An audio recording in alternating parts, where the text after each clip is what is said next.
watching Shalom TV, celebrating Jewish culture. Funding for Shalom TV has been provided by the following.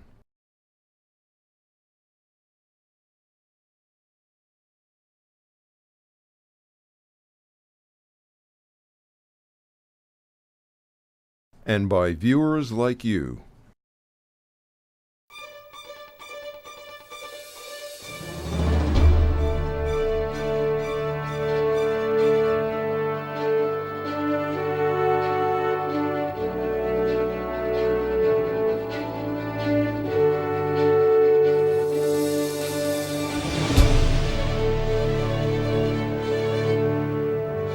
As you, Mr. Mayor, point out, Jerusalem has a special place, certainly not only in the hearts of Jews, but in the hearts of all monotheistic faiths.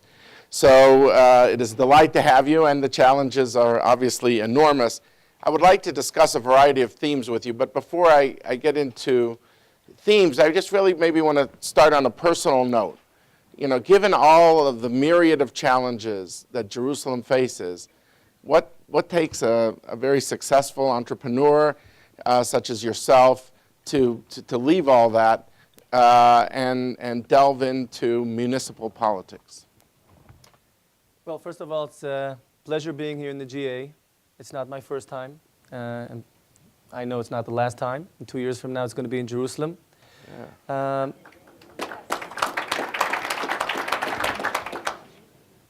If you would have asked me 15 years ago that I'd be mayor of Jerusalem, I'd probably tell you you're totally crazy. I had no thought. As a matter of fact, after my wife and I have done for our home in high tech, we got engaged in philanthropy, and we invested a few $1 million in the education system in Jerusalem. I'm a hands-on guy, so I got engaged in schools to see that indeed we can make a difference. And I got exposed. Principals of schools started knocking on my door, asking questions, seeking help. In turn, I asked questions. I went to the municipality and inquired, why is it working this way and not another way? And the more I got exposed, without noticing, I got more and more time invested in the education system in Jerusalem. And then I realized that Jerusalem, the challenges we have are much greater than just education, with the negative migration and the city that has become the poorest city in the country. And as a Jerusalemite, I said to my wife, you know, we have a challenge here, and it's not going to change on its own. And I realized that the skills I come with are very relevant for creating change in the city of Jerusalem. So I decided to retire 9 years ago. And ever since, I work for a shekel a year. It's costing me an arm and a leg. But it's an amazing thing. It's an amazing city. And I know that I'm making a difference. So it's now that after we've done for our home, now that I understand the challenges in the public sector in Jerusalem, that's what sucked me into the job. And I'm very happy I made the step. Okay, well, good. All right, so let me delve right into some of the themes. I'd like to start about an issue that people hear about, but would like to hear your perspective on, and that is the ultra-Orthodox. We're hearing more and more stories that, for example, in Sukkot, on Mea Sharim, the Haredim, that's the ultra-Orthodox, are insisting on separate sidewalks, or that on bus travel, women have to sit on the back of the bus in Haredi neighborhoods. This is being challenged in the courts. There was an issue of one on your municipal team, which I don't even want to get into all that, but the themes that people wonder of, where does this end? We hear about fewer advertisements of women because the Haredim are burning down bus shelters in Jerusalem, so you can't have advertisements of women in Jerusalem. So when you string all this together, it gets people nervous that the character of the city is undergoing serious change. Where does this trend go, and how can it be reversed, or will it? Well, let's start by saying that there's not one kind of ultra-Orthodox. There are many threads and many themes and many people. At the time, the Aida Haredit, Toldot Aaron, the extreme ultra-Orthodox were the head of the ultra-Orthodox community in Jerusalem. Today, they're the tail. Today, they're 7% of the ultra-Orthodox community in Jerusalem.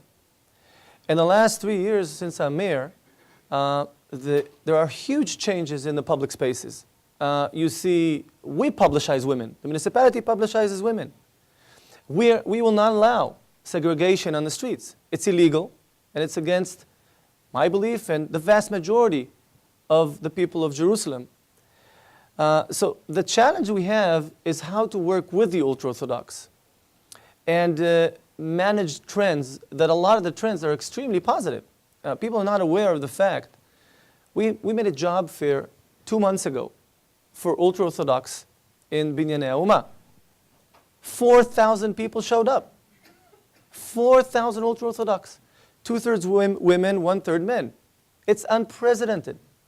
People were in shock. Today, the challenge is not to convince them how to get a job.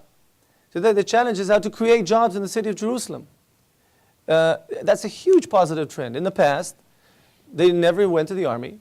It was negative to go to the army because the rabbis were concerned that if you take an ultra-Orthodox person, bring him to the army, he comes out as secular. Well, it turns out that through the Nachal Haredi, the ultra-Orthodox go to these units in the army, and it's fighting units. They don't become anything but Haredi when they exit the army. So the fear factor of getting them to the army has dramatically reduced. So all of a sudden you go to City Hall and you see the ultra-Orthodox community speaking about jobs. They are now pushing me for job creation for the ultra-Orthodox sector. We're talking about extremely positive trends in the city of Jerusalem. Maybe they're not as sexy for the press, and sometimes when there's one incident, which, by the way, is a problematic issue that we have to deal with, it gets way over press than I believe it should. With respect to the specific problem that we had in Sukkot, it's not a new issue. It's something that is, didn't even know about it for many, many years. And since we heard about it last year, the police has been negotiating with Toldot Aaron. The challenge they had is they had their synagogue, and the synagogue naturally has women and men separate. Now, because in Sukkot holiday they have thousands of visitors, throughout the years they extended the segregation because they couldn't cope with the traffic. We explained to them why this is not proper. This year they've made significant progress, and next year we believe we'll reduce the problem to 0. So it's not Main Street ultra-Orthodox that are dealing, that are pushing this.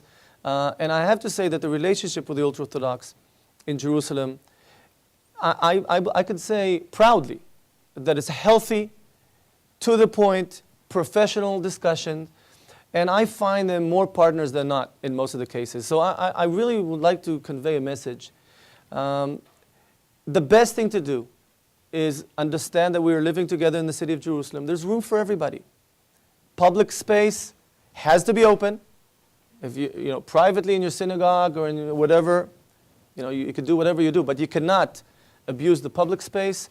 And this kind of message is well accepted in the vast majority of the ultra-Orthodox sector. And I believe that this is the best way to work with the ultra-Orthodox in the city of Jerusalem. Would you say, for the people who don't know the nuances of Toldot Aaron and the Satmar and the Torah Karta, I think tell me if I don't want to make a mistake, but I think if I understood you, you're saying that what used to be avowedly and very virulently anti-Zionist has moved over to becoming a little more non-Zionist and not as much anti as it was. Some would argue that's a function of economics, that they're having so many kids that they need the subsidies per child that they can't afford basically to be anti-Zionist like they could in the early days of Jerusalem. But I saw this figure of the Taub Center for Social Policy Studies that 65% of Israeli Haredi males are not employed. 65%. That is a huge thing. You were saying about Jerusalem being the poor city, and you're saying that there's some interesting trends, sprouts, we would say like green shoots, that there's some interest. But would it be fair to say that unless there's a sharp change in this, that the Haredim go to work like they go to work on the Diamond District on 47th Street or in the United States, unless they become like, I don't want to use the word American Haredim because there's any journalists that might create certain connotations, but unless the Haredim have a new attitude towards employment, Jerusalem will remain a very poor city. Would you agree with that you mustn't take a snapshot. You have to understand trends. Right. We're in the business of, at least myself, is understanding what the trends are, influence the trends, see if they're in the right direction. Today, we don't have enough jobs for the ones that do want to work. So the challenge for the rest of us, and I've been saying to some investors that came to visit me in Jerusalem, that we don't need, there's a trend of helping train ultra-Orthodox sector to get a job. We've passed that phase. We need jobs. I've been working for many years with Professor Michael Porter from Harvard Business School, developing competitive strategies for the city of Jerusalem. It is amazing how relevant these theories are for our city. So in the area of culture tourism, we see huge growth. It employs thousands, tens of thousands of people. One of the sectors that is relevant for the ultra-Orthodox is outsourcing of professional services, call centers, and other professional services that are outsourced. And we see, I'm seeking investors in Jerusalem, not philanthropy, investors. We have a few mutual friends, Penny Lazowick, Intel. Intel, I've seen the first 100 ultra-Orthodox women employed in Intel, the Intel plant in Jerusalem, a year and a half ago, 2 years ago. And half a year ago, we saw 20 of them finish a management course. And you should see my ultra-Orthodox deputy came and we all saluted them, both Intel and the people working there. And now you see not only ultra-Orthodox women, but also ultra-Orthodox men. They want the jobs. You don't have to explain to them why to go to work. That's history. And that challenge, we have to become successful at it. Because once you have the first few thousand working, then they are the engine, and more people will follow. So rather than explain, go to this theoretical discussion, I believe we should focus on the practicalities, help them get jobs, we're in the right direction, and then all that discussion that you had a minute ago is more a theoretical discussion than anything else. So if I understand you right, you're saying the conceptual breakthrough has been made. Yes. There's no more pockets of resistance, so to speak. There is, but there's enough critical mass that we could prove concept with and create fuel the change. And it doesn't have to be against them. Yeah. It's with them. And when I sit with the ultra-Orthodox leaders at the same table publicly, and we discuss how to do that. I'll give you another example. There's an ultra-Orthodox college in Jerusalem. The founder, not Machon Lev, Michlala HaCharedit, that's how you say in Hebrew. It's the Haredi college.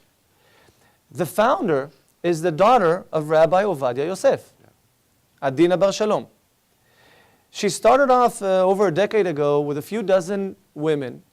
Today, the college is 1,000 students, 1,000 Haredi students that are studying in Jerusalem, 800 women, 200 men, and now we have to allocate land for them. They'll scale in the next decade to 5,000 students.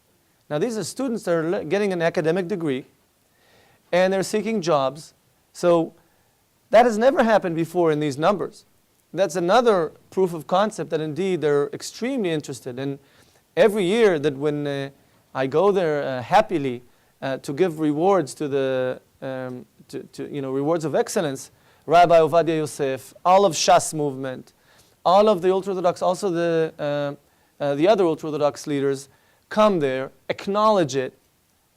And so we have to change the sketch in our thinking and focus on how to help them get what they want, which is what we want, jobs. Do you think that, this Michlala this college sounds very successful, but do you think there's enough institutions even for vocational training for the ultra-Orthodox that they can make the transition? It's not perfect, but The reality is that if you, again, look at trends, I hold a portfolio of education myself, and I visit many ultra-Orthodox schools, including high schools, and you see that they are sucking in lots of technology initiatives, lots of, they understand how to improve their quality of life. They want to do it their way. And when we understand that all it takes in order to employ a few hundred ultra-Orthodox people is the job environment has to be a little bit more invested because they have their special needs, it's not a big deal. If you come with an open mind and you're willing to do that, all of a sudden you get excellent employees. Now, they have good genes, and they have excellent DNA, and all you need to know if there's some catch-up they've got to do in subject A or subject B, if they have the will, they'll get it. Beyond the economics, the respected Jerusalem Institute for Israel Studies said that 87,200 people who were residents of Jerusalem left between the years 2005 2009. 48% of them were aged 20 to 34. Ynet, I can't vouch for their numbers, said in 2010 that out of 15,444 first graders in the municipal school system, only 1,950 of them, or 12%, were secular, 61% Haredi, ultra-Orthodox. How do you prevent, we know that it's always about jobs. You got elected on jobs. People saw you as a successful entrepreneur, and they said, Nir Barkat will bring jobs to Jerusalem. And of course, you know, these things don't happen in a day. But I'm saying beyond the jobs issue to Jerusalem, which is clearly, you know, the obvious answer. How do you keep the secular people from leaving? Because there's this place, for those of you who don't know, called Mevaseret Zion, right outside of Jerusalem. A lot of them secular. A few years ago, you saw a situation, which I thought I would never see in my lifetime, that the mayor of the time wasn't you, one of your predecessors, not important, said, I want to annex Mevaseret to be part of Jerusalem. And they fought tooth and nail. They burned tires on the highway not to be annexed into Jerusalem because they thought the school systems would suffer, and they left the city for a better quality education. How do you prevent the secular from leaving the city? Well, you're touching on probably the most important part of the strategy of managing the city. How to make it attractive. How to make it attractive. And I mentioned 3 circles. The first circle is the world. I'd like Jerusalem to become a destination for pilgrims from all over the world. We have 3.5, you mentioned it earlier, 3.5 billion people in the world that would like to come to Jerusalem at least once in their lifetime. I was waiting for my luggage in the airport. The woman in charge of the baggage claim there comes to me and said, she's just been to Jerusalem her first time in her life this June, and she was fascinated. And she is now thinking how to come back. She's an evangelical Christian. And it is amazing, the number of people that want to come to visit our city is huge. By making Jerusalem a destination for pilgrims, one of our goals is to increase tourism from the 2 and change we had a few years ago to 10 million tourists, which is my goal within a decade. There's 2 million last year? Last year we already had 3.5 million. 3.5. It's a huge increase. Because if New York could do 50, and Paris could do 60, and Rome could do 40, we could do 10. In terms of potential. 10 million tourists a year is 140,000 new jobs. It creates lots of opportunities for young population. Alongside health life sciences, which we have a very strong competitive advantage, and outsourcing of professional services, we can make Jerusalem attractive for the business world, for investors. That creates jobs. And the reason I'm focusing a lot of my attention to jobs is because that's the number 1 reason why people leave. Number 1 reason, by far, why the young population of the city leaves is if they can't find a job, it's mandatory, they gotta leave. The second thing is atmosphere, general feeling. We've dramatically invested in culture in the last 3 years. I believe people that have been visiting Jerusalem lately probably understand that there's a shift in atmosphere. People feel much more comfortable. in the city of Jerusalem. We have more than triple the amount of culture initiatives this year than we had 3 years ago. The Light Festival, the Opera, the Jerusalem Marathon, the Jerusalem Season of Culture, which we're doing with a number of philanthropists led by Lynn Schusterman. We have significant amount of critical mass of events that change the atmosphere. That's the second reason. The third reason, the education system. I'll expand on that if you'd like in a minute. Today, the education system in Jerusalem is part of the solution, not part of the problem, why people leave. We've dramatically invested in Jerusalem with a number of philanthropists even sitting here in the room, and we've computerized all the teachers of the city in elementary school, and we're creating very positive trend. That's the third reason. And the fourth reason is housing. We're a bit stuck on housing because we're dependent on the government, but hopefully the last spring in Israel is going to help us and other cities in Israel to improve the ability to put more apartments in the marketplace. So if I could sum up that point, to create Jerusalem more attractive for the young population, it's about jobs. In order to do that, you have to attract the business community. It's about general atmosphere. And when we do our research, we know that some people leave for one of those reasons or a few of those reasons. So to turn the city around, you have to influence all of those reasons together in parallel. Let me share with you a very interesting statistic. At my predecessor's term, when I was head of opposition, the secular system, headcount, the number of kids in the school system, shrunk 12% in absolute numbers. The national religious system shrunk 7% in absolute numbers. Since the beginning of my term, we had 2 flat years, and now we have 1% up in the secular system, national system, and we have 3% up in the national religious system. That's pure headcount. And we look at the numbers for next year, we see additional growth on both sectors. So if you look at the number of people studying in Jerusalem, we're from -12 to +1, from -7 to +3, and there's still 2 more years to go. And I believe and hope that we will be able to continue fueling change and enabling the Zionist population in Jerusalem scale side by side to the ultra-Orthodox and the Arab sector in Jerusalem. What would you like from people here, Jewish federations who are assembled here? You talked about investors coming from overseas to help. What would you like them to do in partnership with you? Well, it has a lot to do with what Jerusalem is about. I remind people that when the people of Israel left Egypt and came to the land of Israel,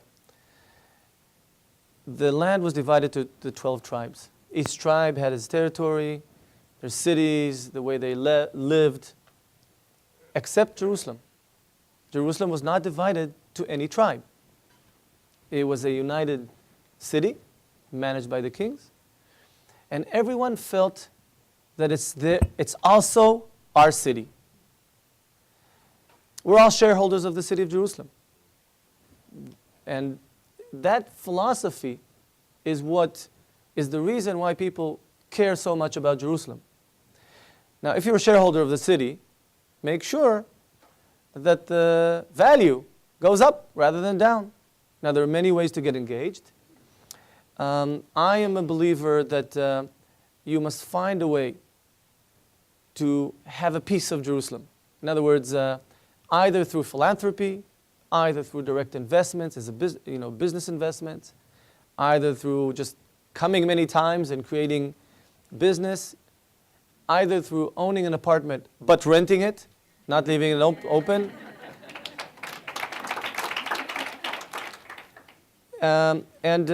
We're working with the Jewish agency. I've been meeting with Sharansky lately and his team to consider how to create a mosaic of investments in the city of Jerusalem so all of the different federations can get engaged in a wise way suited to the philosophy of the city of Jerusalem. There mustn't be one city only engaged with the city of Jerusalem, like partnership together or partnership 2000 we had in the past. It mustn't be like that, because we would like to make sure that everyone feels part and partner of the city of Jerusalem. And the details right now are not important. We could definitely sit down and facilitate interests of the different cities and focus on, for example, with Los Angeles, we're eager to develop film industry relationship between Los Angeles and Hollywood and Jerusalem. We have a very, very positive trend in the city of Jerusalem in the film production business. We have a competitive edge there. And so we're seeking, okay, how can we get engaged with each city with the skills of the Jewish federations in each city and make 1 + 1 = 3. You know, you mentioned about the people who have homes in Jerusalem, and now some people here know about this, but many American Jews don't know about it, which is this idea of the ghost communities. You've written about this, saying there's like 9,000 apartments in Jerusalem that are owned by diaspora Jews for the most part, who come maybe for the Jewish holidays or a little part of the summer. I mean, you don't want to get carried away with anecdotes, but I know a woman who lives in a place called Rehavia, and 4-story building. She's the only person who lives there all year round. And the net effect of this is it drives up apartment prices for local Jerusalemites who can't afford to live in the city, because these people live in the choicest neighborhoods. And you've come out about this. I'd like to know, explain this a little more and what can be done to deal with this phenomenon, which many American Jews would think this is a plus. To own an apartment in Jerusalem, people must applaud me that I do it. And they're finding that there's a little more resentment if that apartment isn't rented out during the year, even though these people do pay taxes. Yeah, well, first of all, I am all for people acquiring apartments in Jerusalem. I think it's a blessing that the people feel for the city and one part of it. You just got to bear in mind that that the city must, the apartment must not stay empty. We need every apartment in the marketplace. Imagine what 9,000 apartments out of reach of rent. It's a huge, huge hit on our economy. I know many students. I speak to the Hebrew University. They claim, the head of the Menachem claims, the president of the university claims that they have a problem in law school. So the best students that want to come to law school get excellent subsidies in other places. The apartments are so expensive that they lose some of the best students because of price of apartments. And there are none. There's not enough apartments in the marketplace. Now, when there's not enough apartments in the marketplace, you know what that does to the price. So we have to figure out a way of how to get them in the marketplace. May it be with, we've tried marketing and explaining to people. I'm considering trying to tax those apartments so that either people rent the apartments or we tax them and we use the proceeds to help the young population find apartments. We've been proposing this to the Israeli government that has accepted the concept. We have a serious problem. We have to resolve it, and we need help. The best thing to do, rent your apartment, buy an apartment and rent it when you're not there.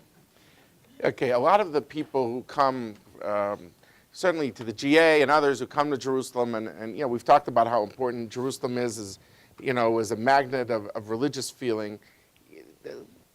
For many of them, the issue of religious pluralism is important from the diaspora. And also you're having now a conservative movement, which is not new, a reform movement not new.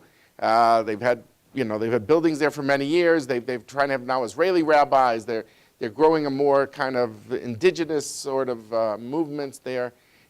What do you say to people who say, you know, we're just not concerned about the level of religious tolerance? We see women at the wall getting chased away or things like that. What can you say to these people about your commitment to religious pluralism in the city? Well, I'm totally committed to religious pluralism. You know, in Jerusalem, it's amazing. You know, I travel abroad and everyone talks about it. When in the city itself, the challenges are much minor. I hear there's 8 million people coming to the wall on a yearly basis. 8 million people, 8 million visitors and people. And by the way, we're preparing with the new plans that we have for the Walls Plaza. We are preparing for 20 million in 10 to 15 years. Now, we still have a problem with the Mugabe Bridge that is taking part of the women's section, and that's a small place. We need to develop it and expand it, and with such a small place, sometimes there are incidences. It's a huge crowd. And when there are incidences, we deal with them. The police deals with them, the rabbi of the Kotel deals with them, sometimes it comes to the municipality. But we have so many other issues that we don't hear about these. I hear about it, and then, we have so many things on the plate. We're totally committed to pluralism. I believe the way to manage the city is listen very carefully to the needs of the different threads of Judaism and enable people live their life their way in their neighborhood. So in the ultra-Orthodox neighborhoods, we go out of our way to help them manage their life their way. And in return, we demand to enable the Zionist population to live their life their way in their neighborhoods. So the challenge is practically on a daily basis we have these little conflicts. Now, if you make a big deal out of them, then all you're going to find yourself is struggling, fighting an endless war that'll get us nowhere. I strongly believe in discussion, in getting people on the table, resolving problems. In the last 3 years, we've been doing that many, many times. There were times that I had to cut and say no. For example, when we opened the parking lot of Karta, right outside the Jaffa Gate, the underground parking lot. That was, for me, a clear decision because the cars used to just park everywhere out of Jaffa Gate, and it was a very dangerous thing.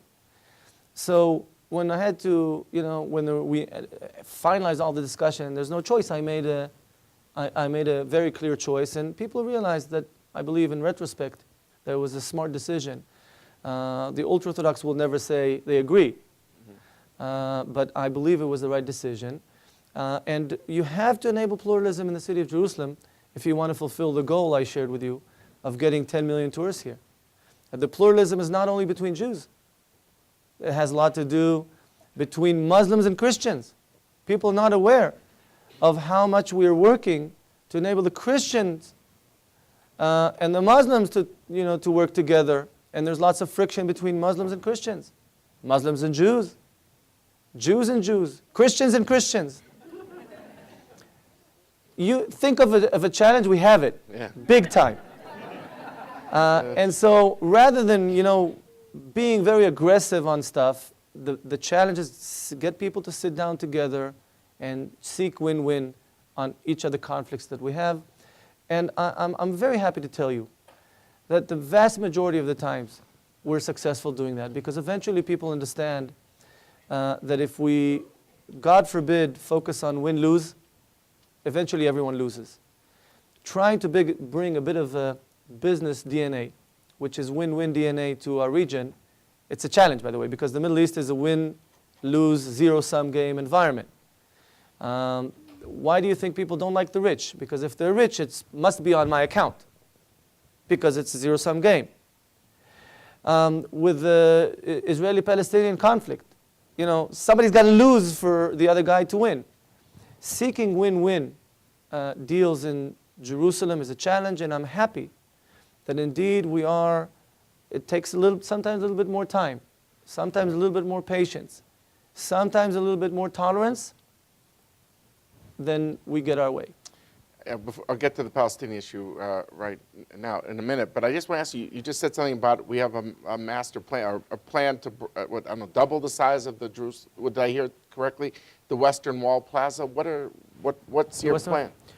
Well, what we want to do is, we've approved it already in the district committee as part of the process. What we're going to be doing is we're going to expand the plaza by 50%. We're also having 2 floors. The current plaza is going to be the top floor, but there's going to be underneath it. We are digging to have 2 floors of plaza. In other words, we're going to have practically more than double the quantity of people. We're going to take all the cars out. Public transportation is going to go to Dung Gate. Only security forces will be able to go to where it is today. And by doing that, we're actually going to manage pedestrian traffic and flow it in a fundamentally different way. We understand that we're also, in a few buildings that we are building there, we are putting in much, much more services, toilets, and other places that today we're very, very short. The plaza was not planned for so many visitors, so it's a huge challenge, and we worked out all the details and we approved it. So it's going to take 10 to 15 years to finish, but that's fine. So the enlargement is going to be moving it back into the Jewish quarter more, or where will it, besides the double layers, where will the enlargement go? To the south, to the southern part, where there's lots of traffic, all the cars there. With the buses and that area. Yeah. Okay. Because whenever you hear about enlargement, a journalist will be there, and then next thing you know, a Palestinian will say you're building under a mosque. So I think it's important that you clarified it. All right. Now let's move to the Palestinian issue. Look, you have said, you've been very emphatic and talked about the unity of Jerusalem. You're not alone. Your predecessors talk about the unity of Jerusalem.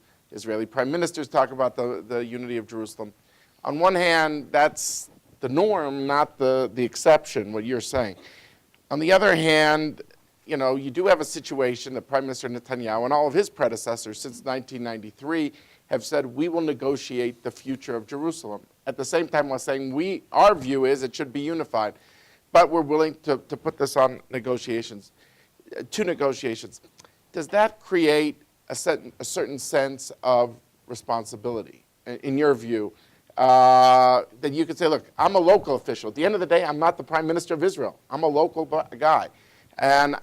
But in the eyes of people outside the country, maybe not in the Jewish community, people say he's jumping the gun, or facts on the ground, trying to do things that will make it impossible to divide it.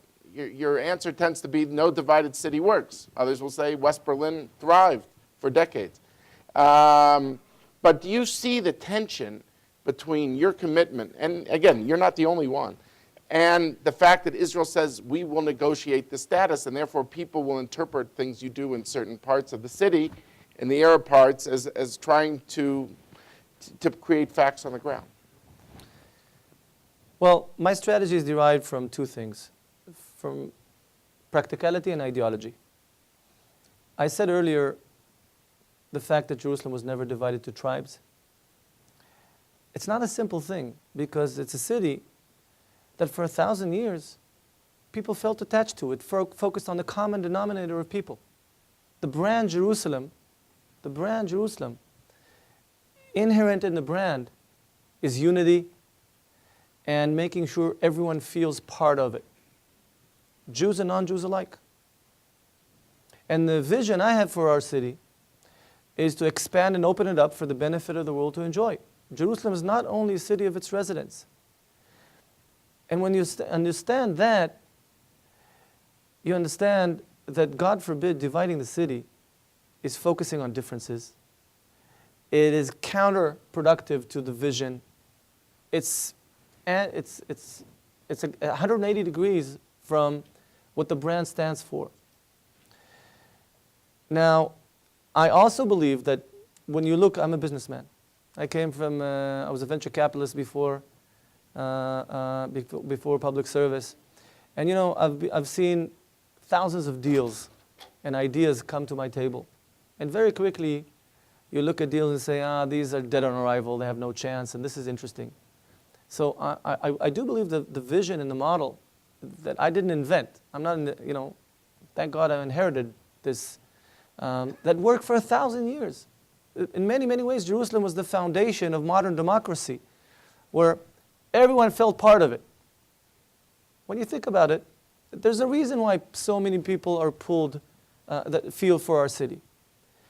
So while that is a model that has been proven model, and I understand, I do believe that our future is that historical model that we have to implement in Jerusalem, there's no working model like this in the world. Not one. Now we have a master plan of the city of Jerusalem that is not new. It's been worked on over a decade, that talks about how to expand and build 50,000 apartments in Jerusalem, a third for the Arab population, we anticipate, and 2/3 for the Jewish population. We are now building more hotels. We're catering for the vision of opening up the city for the benefit of the world to enjoy. That's the model, and that's what we're doing on a daily basis. We're approving apartments for all sectors. We're building hotels. And what we have in the master plan is we're expanding Arab neighborhoods and expanding Jewish neighborhoods. That's what we're doing. When you hear in the news about new buildings in Jerusalem, well, what you don't hear about is the new Arab buildings in Jerusalem that we've approved. And we're totally committed to be very honest and fair with all the constituencies. And it is amazing because in the same week we can approve 1,000 apartments for the Arab population and 1,000 apartments for the Jewish population all around the city. And what you hear in the news is about the building of the Jewish buildings. And I said to the administration, and I'm going to say that again when I'm in Washington this week or next, when you talk about freeze of the city of Jerusalem, what do you exactly mean? Here's the master plan. Do you mean we should freeze everything in Jerusalem? Jews and Arab alike? Should we freeze building over 300 classrooms for the Arabs in East Jerusalem? Or God forbid, is anybody here claiming that I should ask people their religion before I give them a permit? It's absurd. It's against the Constitution. It's against Israeli law. What we can do is be very honest and fair and enable people to build. And as long as they build legally, I'm not allowed to ask them if they're Jews or not. We have more Arabs living in Jewish neighborhoods than Jews living in Arab neighborhoods. What's the question? So the vision, the master plan, the fulfillment, the way we work is to be very honest with everyone and enable people to live. And if you're interested, your institute, Washington Institute, just came out. You know that better than I. I'm not sure everyone knows. Google the Washington Institute and see what the public opinion of Arabs in East Jerusalem is. You'll find that the vast majority of them prefer a united city. They don't want to be part of any Palestinian state. Their total satisfaction in Jerusalem in the last year went up dramatically, from 43% to 65%. There's one thing that I think you asked about, the services they get from the municipality. So from 35% dissatisfaction, it went down to 16% dissatisfaction. From giving them permits, we were in a bad situation. It was 70% negative. It went down to 40% negative. And I'm totally committed to help all constituencies, all residents, including, of course, Arab residents in Jerusalem. And it shows in the polls. So when you have, sometimes I also feel that the world forgot to ask the residents what they thought. Because the residents, both Muslims, Christians, and Jews, each separately and together, prefer a united city, and then we understand why. Because the model is the best model. It's the only model for the city of Jerusalem. The poll, which was taken also with the people of East Jerusalem residents, said if you had to move to live in Israel, to the Israeli part of Jerusalem, would you move? And 40% of the East Jerusalemites, Palestinians, said they would move.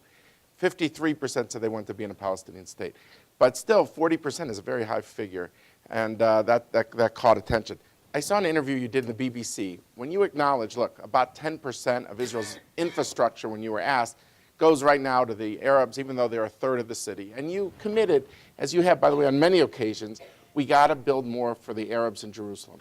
The question people ask is, that will there be the money there to back up, even with the best of your intentions? Assume that Nir Barkat means every word he says.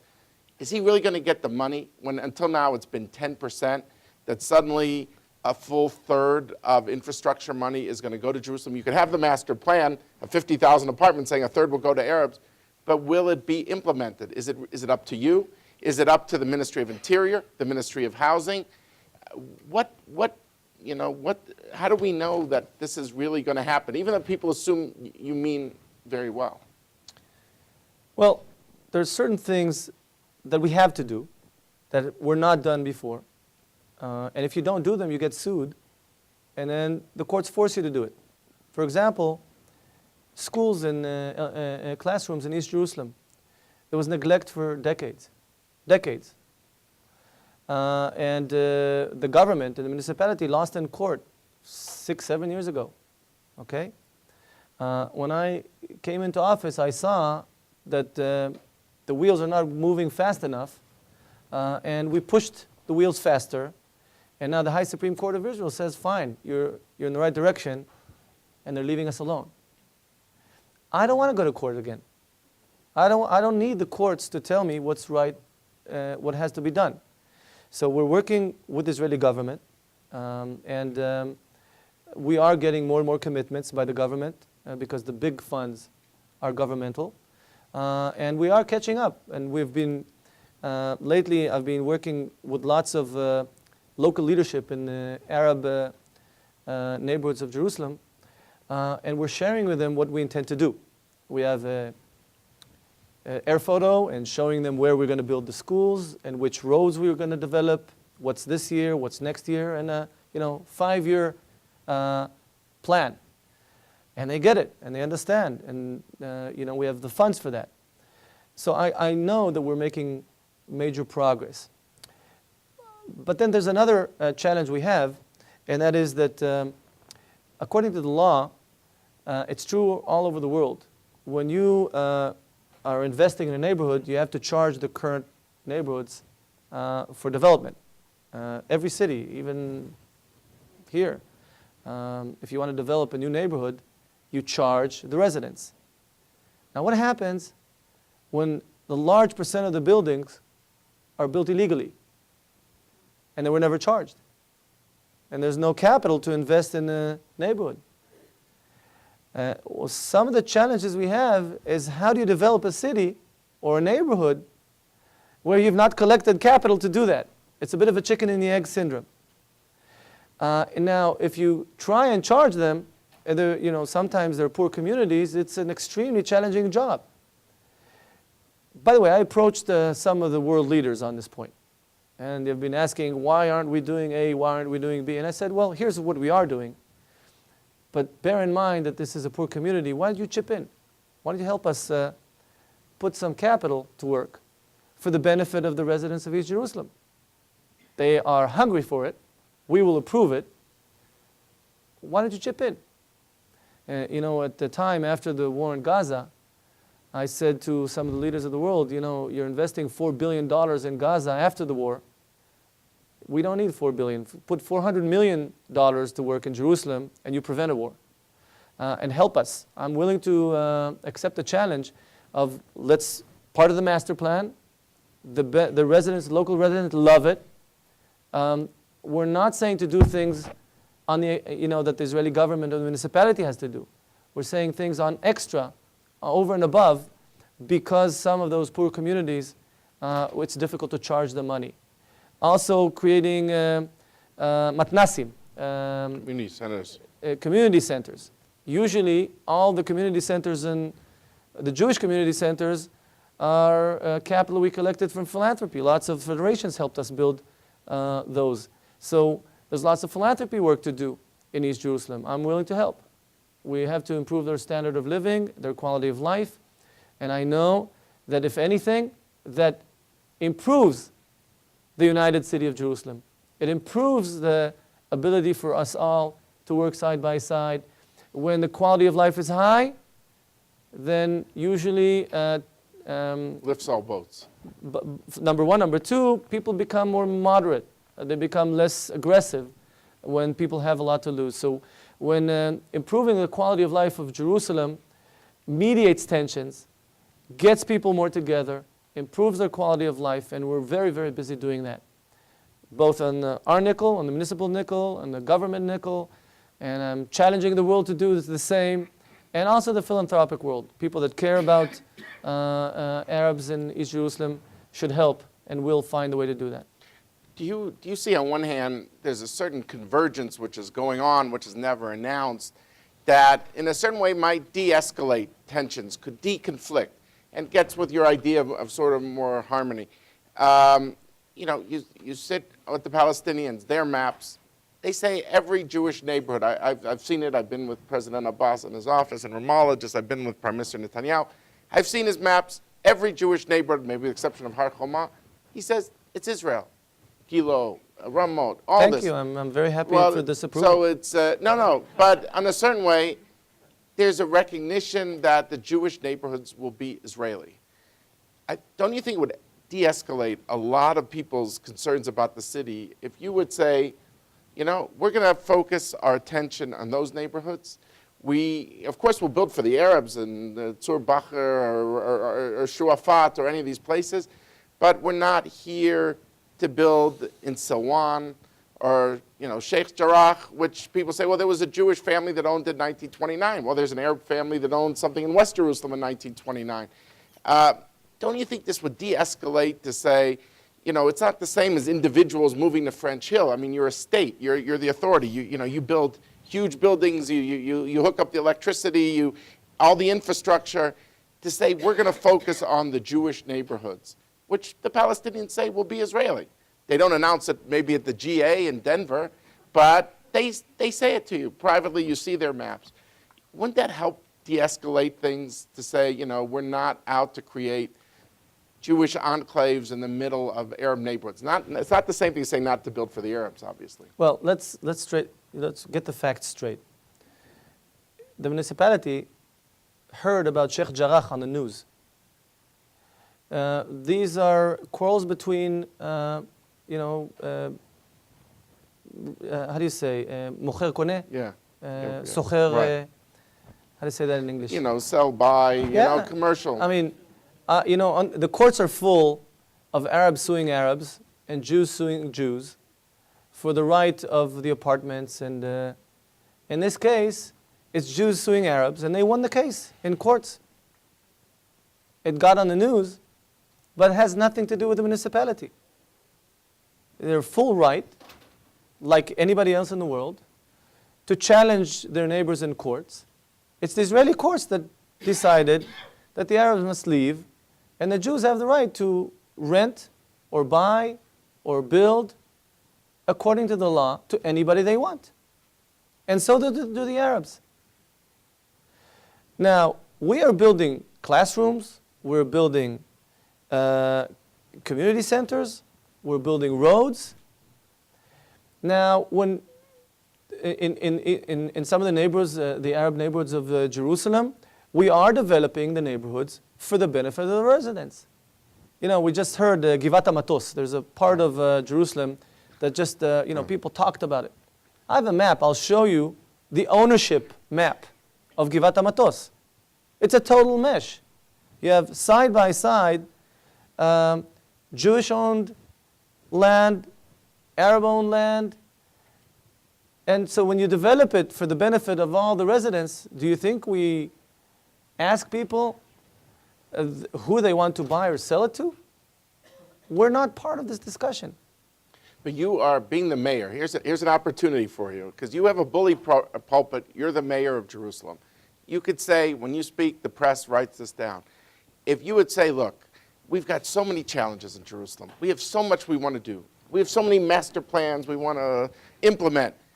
Maybe, given the 1,000 challenges that we have in the city, maybe not the top idea is to create Jewish enclaves in the middle of an Arab neighborhood. I don't accept that wording. Okay. There's no such thing. It's residents, they could do whatever they want. It's totally freedom. I'm not going to dictate to anybody what to do, the same way that I don't get engaged and involved when there are Arab residents living in Pisgat Zev. It's illegal for me as mayor to deal with this. And I feel ideologically that it's the wrong thing to do. So I understand that there's lots of pressure in the world about this. With all due respect, if you think about your own city, I think this whole notion is in many, many ways double standard. Nobody would dare discuss like this here in the United States. But Washington is not, where the President of the United States is not saying Washington is being negotiated in a final status deal. You got to admit there's a difference. Let me just go for one more question. Let me just go one more question. I want to get to the issue of legacy, which I think is something that is a chance to kind of broaden it out. Because you're focused on the city. That's your job as the mayor. There's some people who think the prime minister is afraid of you, that he doesn't want to look soft, and that here Israel had the Palestinians in the corner on September 23rd, because the quartet, that's the U.S., the European Union, Russia, and the Secretary General of the UN said unconditional negotiations. This was a huge deal. As someone who was following every frame of this over the summer, that the quartet, maybe because the president really said this was important to him, went for the Israeli side, saying it's not going to be predicated on a freeze, unconditional talks. And that was 2 hours after Abbas gave his speech at the United Nations. And this was, I think, a huge diplomatic victory for Israel, that the quartet didn't focus on freeze. They used some other language about provocative behavior, but it was not conditional, and the Palestinians felt in a corner. And they feel in a corner whenever they attack the messenger and saying, oh, Tony Blair is pro-Israeli or whatever. Okay. All right. Everything's going Israel's way, and then announcement of 1,100 units. And Angela Merkel, who I don't think anybody in this room would consider anti-Semitic, anti-Israeli, calls Netanyahu and basically shouts at him and says, look, we did this for you. You wanted the talks. You said it cannot be contingent on a freeze. We did this, and now you just push it in our face. We look like idiots. And from what we hear, Merkel and Sarkozy, they don't trust what the prime minister says when he says, let's just sit and talk. Because most people here, when they say sit and talk, that means you want to solve the problem. You want to be pragmatic. You want to be a businessman. You want to solve the problem. But Netanyahu lost these two people. And I know this from 57 different ways. And this was like the icing on the cake. And this has nothing to do with President Obama. Okay? I know anytime you mention the name Obama, it becomes a hot button. This has nothing to do with Obama. I'm saying, if you're the prime minister, don't you have a lot of considerations on timing? There's so many times where he says to the White House, well, I didn't do it, it's the municipality. And if you're sitting in the White House, the first time that happens, okay, I get it. But the second, third, fourth, fifth, sixth time, they don't buy it. And this hurts U.S.-Israel relations. So don't you see, in the big picture, there are considerations? Look, I don't envy Prime Minister Netanyahu. Yeah. Because he has to choose, he's going to lose Jerusalem or some relationships with people that demand a freeze. And I think he chose right. Because if you don't build in the city of Jerusalem, look what happens. We talked earlier about the negative migration. We talked about the fact that we need to build for the general public. If you don't build for the general public, the young population leaves, and the city becomes poor, it doesn't scale. If you don't build for the ultra-Orthodox people and expand their neighborhoods, they migrate into the general public's neighborhoods, and there's lots of friction. If you don't build for the Arabs, they build illegally. So you got to build. You got to build in the city in an honest and fair way. Now, if you don't build, you're going to lose the city. So I believe that if a prime minister in Israel has to choose between losing Jerusalem or giving in to the demand of stopping Jewish building in the city of Jerusalem, because all of them pushed to the corner, they will admit they mean to differentiate between Jews and Arabs. Not, and I do it every once in a while, they don't answer me. And I'm challenging them again here on this stage. Do you mean freeze everything, or do you mean ask people's religion before giving them a permit, which is illegal in their own countries.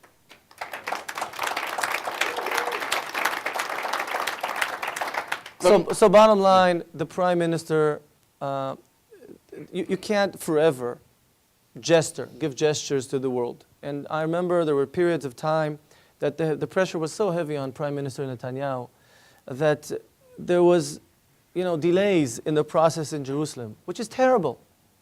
So you could bear it for a short while, but you can't do that all the time because that means you're going to lose the city. So with all due respect, I think it has to be explained better.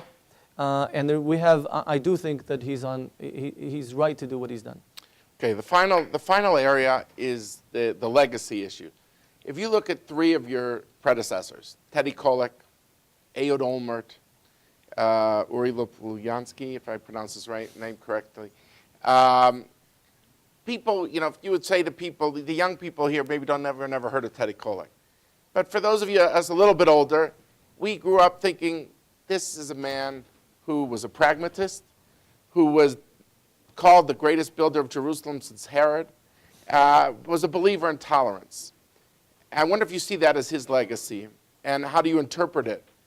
Then there's Ehud Olmert, who started out one way, clearly went on a journey after he was mayor of Jerusalem, and ended up saying you have to internationalize the old city and create a consortium and some sort of Vaticanization of the old city and what they call the Holy Basin.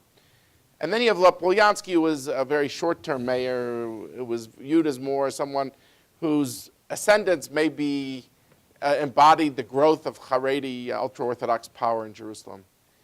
How do you see their legacies? I mean, do you maybe see it differently than I do? How do you interpret this for yourself? What does it mean to you? If someone said to you, you're continuing on the Teddy Kollek way, or would you want to be said, I want to continue on the Olmert way or the Lopulyansky way? Who do you look to? Who do you derive inspiration from in your very difficult job as the mayor of Jerusalem? Well, I think it's a very interesting question. I've never been asked this kind of question before. But I do think there's a lot to take from Teddy Kollek. He committed his life to the city. It was his primary goal. He understood the city well. And he did build the city in ways that I could only dream of doing. And I do admire his way of managing the city of Jerusalem. I come at it from a different angle, from the business world, and the philosophy I have is probably different in some ways. But eventually we're all servants of the city of Jerusalem. The city is, anybody who comes to the city realizes how small he is. Looking back 3,000 years of history, you understand that you have a term to make a difference, to make Jerusalem more attractive. I would like to see, and I want to run minimum another term, if not more.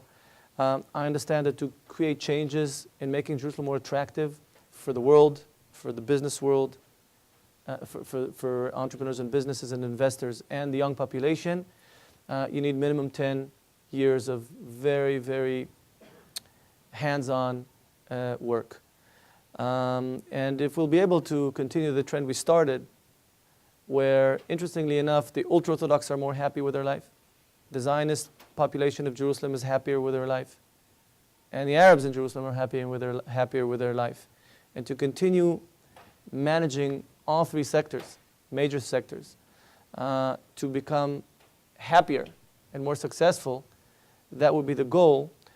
When I was born, my parents migrated from Tel Aviv to Jerusalem. They realized Jerusalem had a huge opportunity. And I remember that being a Jerusalemite, you'd be so proud. And we had a few years where there was a bit of degradation in that patriotism of Jerusalem. I believe we're getting that now. We're starting to gain that back. Teddy's time, everyone felt very proud of the city of Jerusalem. And that's the legacy left. I would like to, if anything, to continue that legacy and make people very proud of the city of Jerusalem. Very good. Okay. All right. On that note, I want to thank all of you for coming. and enjoy your time here at GA. And I want to thank the mayor for his time. He's off to a meeting with the governor of Colorado. Sorry, he has to go to a meeting with the governor. So I want to thank you all for your time, and thank you, Mr. Mayor. Thank you so much. Thank you. Thank you.